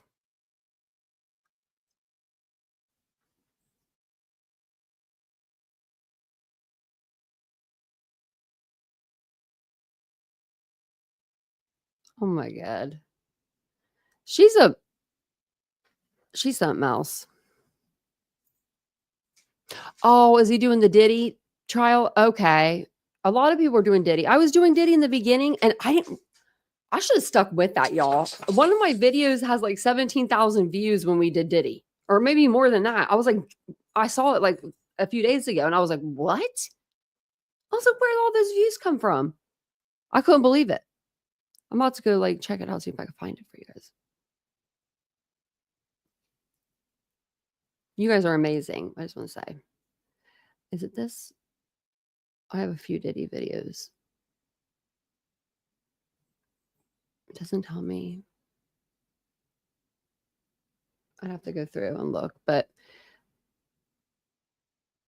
Oh, wait, if I go to my page. If you go to my channel, you can go under video or go under live and then go popular. The Murdoch case was pretty popular too. Yeah, it has 17,000 views. The downfall of Diddy. Murdoch did pretty well on my channel too. If he goes back for a second trial, we'll have to watch it. Well, I'm so glad, Jackie. I like talking to you guys at the end of my lives too. I really do. I appreciate you guys staying and hanging out with me for a minute and letting me vent or just talk and hang out. It's always nice. It's always nice. Diddy was good, Jet Set. If you got into it like in the beginning, I felt like, and you followed the case. It's like one of those, it was kind of more of a, I think I started Diddy because it was like right after I stopped doing Sebastian and I was like, we're going to do Diddy. Like, it was just like kind of the opposite of Sebastian, and I think that's why I wanted to do it. So thanks, Willows. I appreciate that. Well, I'm going to jump off here. I think I'm going to go to the pool. I can't see through the blinds today. I'm about to stand up and look. Is it nice out there still? Oh, it's gorgeous. Oh, it's gorgeous. It's gorgeous out there. I think so too, Dion. I think what he's going to do is he's going to, good night, Oopsie. I think he's going to put out little by little of like a memoir or something. And I could see him doing like a 20-part series, right? And just giving us a little breadcrumbs here and there. Like nothing that we really didn't know before. Like a Howard Bloom type, I don't know. I think I'm going to take the night off. You going to go to the pool too, Ashley? I'm going to go to the pool. I'm going to go hang out by the pool. The water is so warm though. It's like almost too warm. I think I'm going to ask them, like, can we get some colder water in here? It's weird though, because usually the water is too cold. Like you can put your foot in, it like freezes, but not this summer. It's warm. So, but I'll be back on probably tomorrow during the day. Around the same time. I think this is a good time. And I think if I do come live, I'll make sure you guys will see the thumbnail and everything. I'll make sure that I post it on the community tab as well. So I hope that you guys have a wonderful day. Courtney says, oh, it's 6 a.m. there. Look at that. Perfect timing then, huh? Pool time. Yeah, me too. I'm going to go to the pool. I'll have my headphones in listening to something, I'm sure, but I usually like to go down to the pool around this time. I usually like to go down like between like 3:30 and like 5, because then you get like the best sun, because it's like the peak of the day, and then you just lay out for a minute and then you're done. If you're wondering why I'm so dark or how I get so dark, because I'm not wearing any makeup today. I use Maui Babe. I was going to tell you, like, what is it called? It should be listed in my products underneath the description. So if you guys are interested, I know that Ladybug got it and she said she loves it. I love it too. So it'll get you dark. Oh, Maga Mama, hopefully you'll get off work soon. Tom, you have the ocean probably near you. You're in Florida. But I'll see you guys all later. Have a wonderful day. And it was nice meeting the new people. And it was nice talking to you guys that are always here with me. I appreciate it. Have a good night. Bye, guys.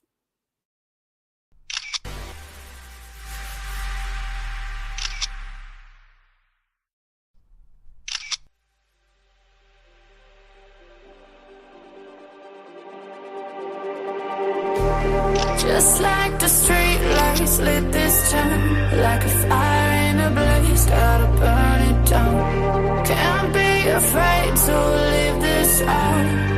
We got this far, don't know how.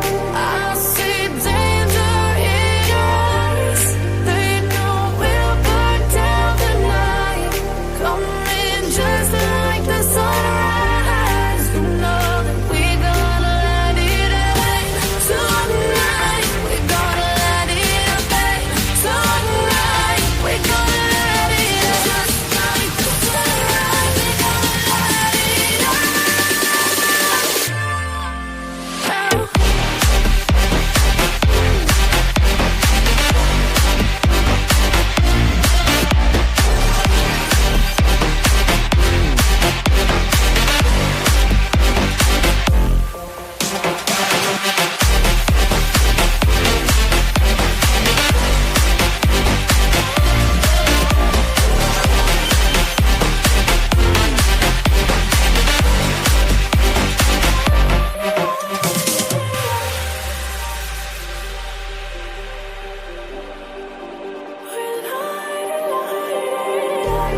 Just like a spark that's breaking out.